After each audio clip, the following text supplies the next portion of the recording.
Hello दोस्तों, welcome back to your favourite channel forest blaster और मैं हूं आपका host Abhi. Perfect day, perfect entries, perfect profit, बेहतरीन दिन रहा। जिन लोगों ने मेरी वीडियो फॉलो की है या कुछ अर्से से मेरा चैनल फॉलो कर रहे हैं, और उसके अलावा वो लोग, तमाम लोग जो कि मेरे फ्री व्हाट्सएप ग्रुप का हिस्सा है। फ्री व्हाट्सएप ग्रुप में बताना चलूँ कि इट्स टोटली फ्री, 100% फ्री है। बार बार मैं हमेशा ये बात करता हूँ कि इस फील्ड में कामयाब होने के लिए सिर्फ सिग्नल्स के ऊपर रिलाय नहीं किया जा सकता। आपको बहुत सारी बेसिक नॉलेज चाहिए होती है अपने आप को एनहांस करने के लिए, अपने आप को बेहतर से बेहतर करने के लिए, उन सिग्नल्स को समझने के लिए, अप्लाई करने के लिए। तो फॉरेक्स ब्लास्टर कम्युनिटी एक ऐसा फ्री प्लेटफॉर्म है जो कि आपको अपॉर्चुनिटी प्रोवाइड करता है। आपको करना क्या है, सिर्फ हमारे जो है वो आईबी लिंक के साथ जुड़ के उस फ्री व्हाट्सएप ग्रुप को हिस्से में इसके साथ जुड़ जाना है। कोई ज्वाइनिंग फीस नहीं है, कोई मंथली फीस नहीं, कोई चार्जेस नहीं है। वहां पर बहुत सारे एक्सपर्ट्स हैं, बहुत अच्छे अच्छे एक्सपर्ट्स हैं जो कि आपको कॉन्टिन्यूस बेसिस के ऊपर सिग्नल्स देते हैं।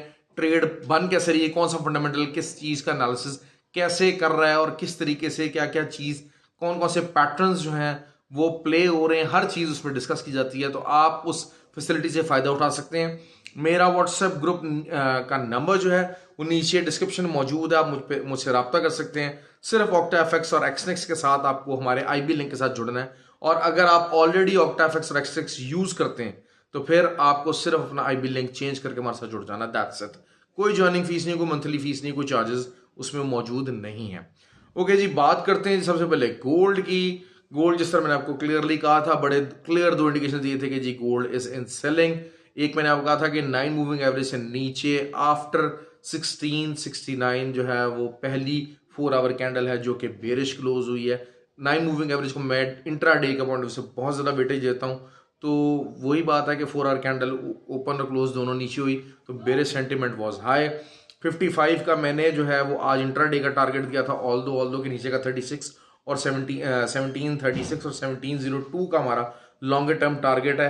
तो इंशाल्लाह वो भी हिट हो जाएगा। तो हमारा बहुत अच्छा प्रॉफिट रहा। और जब जब मार्केट ऊपर आई मैंने एक ही बात की, please keep on selling, keep on selling. Simple 3 trades थी। ऑयल परफेक्ट एंट्री, लोग बार बार 84.5 को बहुत ज़्यादा वेटेज दे रहे थे, बाय की कॉल्स दे रहे थे। मैंने कल आपको कह दिया कि बाय हरगिज मत कीजिएगा, नीचे को सेलिंग मिलेगी। और टका के बेहतरीन सेलिंग मिली। 300 प्लस पिप्स जो है वो हमें सेलिंग में मिले। अब बहुत अच्छा रिस्पॉन्स आया ऑयल के ऊपर। दूसरा नैस्डैक की मैं बात कर रहा था। नैस्डैक मैंने टारगेट बेसिकली दिया हुआ था 11,450 का, 11,499 तक मार्केट गई। लेकिन बहुत ही अच्छा, वही बात है कि 300 पिप्स प्लस का जो है वो टारगेट वहां पर भी हमें मिला।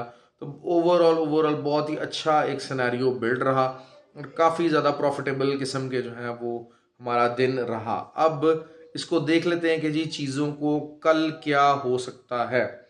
सबसे पहले बात करूंगे जी ऑयल की। ऑयल इस टाइम पे थोड़ा सा ज़रा ओवरसोल्ड टेरिटरी के अंदर आया है। 4 आवर के ऊपर डाइवर्जेंस भी हाई है और बुलिश डाइवर्जेंस भी काफ़ी आ चुकी है। ऑल्दो के 1 आवर के ऊपर जो बुलिश डाइवर्जेंस है वो नहीं हो सकी क्योंकि आरएसआई का लोअर लो बन गया।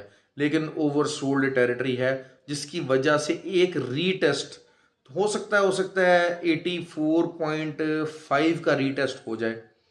और लेकिन मैं बहरहाल सेलिंग एंट्री जो है वो अपनी यहाँ से, अगर आप बाय भी लेते हैं तो आप 200-250 पिप्स की बाय ले सकते हैं। 84.5 तक का तो जो है वो जाना चाहिए। लेकिन मैं फिर भी सेलिंग एंट्रीज जो है वो 83.75 अगर मुझे मिलता है तो वहाँ से सेलिंग एंट्री अपनी डालना शुरू कर दूंगा, क्योंकि नीचे का लॉन्गर टर्म टारगेट मैं देख रहा हूँ वो इंशाल्लाह हमारा होगा। इसी तरह गोल्ड का भी है।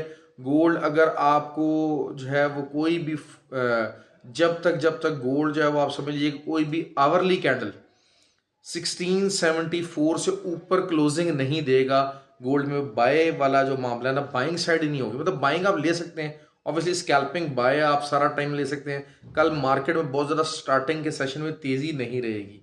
वीकेंड क्लोजिंग ज़रूर है लेकिन बहुत ज़्यादा मैं तेज़ी नहीं देख रहा। डीएक्सवाई पंप ज़रूर हुआ है। क्यों? क्योंकि वही बात है कि फेडरल रिजर्व ने कह दिया कि बहुत सारी स्पीचेज ये आ रही है कि हम एग्रेसिवली रेट जो हाइक है उसको हम एकदम से इतना ज़्यादा जो है वो ओवरलुक नहीं कर सकते। रेट हाइक की पॉलिसी हमें अडॉप्ट रखनी पड़ेगी। बार बार पिछली कितनी ही वीडियोस के अंदर मैंने कहा था कि एक पॉजिटिव डाटा आया था रिगार्डिंग इन्फ्लेशन और उसका इम्पैक्ट आया था कि गोल्ड बुलिश हो गया था। Otherwise gold was still facing the barricades of the bearish territory. क्यों? क्योंकि दिसंबर में भी रेट ऑफ इंटरेस्ट इंक्रीज होना है। जब तक federal reserve rate of interest increase करेगा गोल्ड अंडर प्रेशर जरूर आएगा। ऐसा नहीं हुआ कि वो अंडर प्रेशर नहीं आएगा। आज वही बात हुई कि 4 वीकली जो है वो बॉन्ड्स थे, उनका भी जो है वो ऑक्शन था, तो उनका भी रेट ऑफ इंटरेस्ट हाई हुआ, जस्ट बिकॉज जब तक रेट ऑफ इंटरेस्ट इंक्रीज होते रहेंगे मार्केट में जो है वो गोल्ड अंडर प्रेशर रहेगा।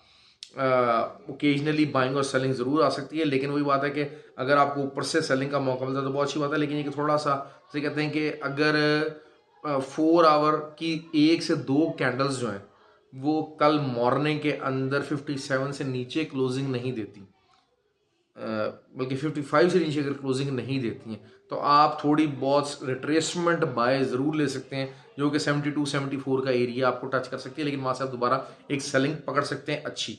ऑयल का मैंने आपको बता दिया कि ऑयल का क्या मैकेनिज्म होगा। Nasdaq overall in the longer term मैं सेलिंग में ही हूँ, अभी भी जो है वो सेलिंग एंट्री डाली है, एक 4 आवर बुलिश कैंडल बनी है, उसके अलावा ओवरऑल सेल ही की तरफ मार्केट जानी है, सेलिंग का ही सिनेरियो डेवलप है। यूएसडी कैड हो गया, ये 1.357 की जो है बहुत हाई रेजिस्टेंस है। अगर आप इस रेजिस्टेंस को सामने रख के आप यूएसडी कैड के ऊपर सेलिंग करेंगे तो in the longer run you will be successful, I am telling you that. क्योंकि डीएक्सवाई भी थोड़ा बहुत अपने आप को संभालने की कोशिश कर रहा है, लेकिन ओवरऑल वो जो बेरिश प्रेशर है उससे बाहर नहीं निकला है। जो जीबीपी है, जो कि उनके इकोनॉमी के टैक्स के और वो सारा जो निज़ाम के भी सिस्टम जो उन्होंने वो दिया है, मामला फेंका है मार्केट के अंदर हाई टैक्सेस इंक्रीज करने का और सारा चीज़ करने का, तो that will give a boost to the GBP. और जीबीपी जो है वो कल हो सकता है जैसे कि डीएक्सयू डाउन जाता है तो नीचे थोड़ा बहुत 1.20 का जो एरिया है उसको दोबारा से एक रीटेस्ट करने की पोजीशन में आ सकता है। JPY on the bearish side है, it will remain on the bearish side, क्योंकि येन विल गेट स्ट्रेंथन। क्योंकि आज थोड़ा सा जो है वो बैंक ऑफ जापान ने दोबारा से कहा कि जी हमने अगर थोड़ा बहुत जो फाइनेंसेस हैं, या वही बात है कि जिस तरीके से आर्टिफिशियली जो है वो येन की प्राइस को इन्हांस करने के लिए येन खरीदना और यूएस डॉलर मार्केट में फेंकना, तो we will still have that option open. इस किस्म के जो ऑप्शन हैं, चीज़ें हैं, वो सारा ओवरऑल मिला के एक मिक्स सा पिक्चर बना रही हैं। लेकिन वही बात है कि मैं आपको प्रीडोमिनेटली अपना से दे चुका हूँ कि आपने करना क्या है। जो चीज़ों का एक बुलिश मोमेंटम साइड का था वो चीज़ टूट चुकी है, लेकिन ऑयल के ऊपर आप बाय वाली साइड पे बैठ सकते हैं। आपको अच्छे 250-300 पिप्स तैयार हैं, बिकॉज पहले ही बहुत ज़्यादा ओवरसोल्ड टेरिटरी में था, तो इस वजह से डाइवर्जेंस से प्ले करना ही करना होता है। और अगर कहीं मॉर्निंग सेशन के अंदर डीएक्स और डाउन आता है तब भी आपको बहुत अच्छी बाय जो है ना वो मिलने के चांसेस यहाँ पर हैं। तो और सब काफ़ी ज़्यादा स्ट्रॉन्ग सपोर्ट है 80.5 का एरिया और 81.4 का जो बेसिकली जो सपोर्ट है, इट्स अ ह्यूज सपोर्ट। अगर आज अभी क्लोजिंग तो नहीं आई, लेकिन अगर 81.4 से ऊपर क्लोजिंग आ जाती है तो that will give a very very big boost to the oil for tomorrow and for the weekly closing. ख्याल रखें अपना जी, हैव अ गुड डे। और प्लीज़ वीडियो को लाइक और शेयर और कमेंट जरूर किया कीजिए। आप लोग नहीं करते हैं तो मुझे बहरहाल ये होता है कि थोड़ा सा मोटिवेशन ज़रूर मिलती है। Please do put in your efforts for that area as well. ख्याल रखें अपना, have a good day ji.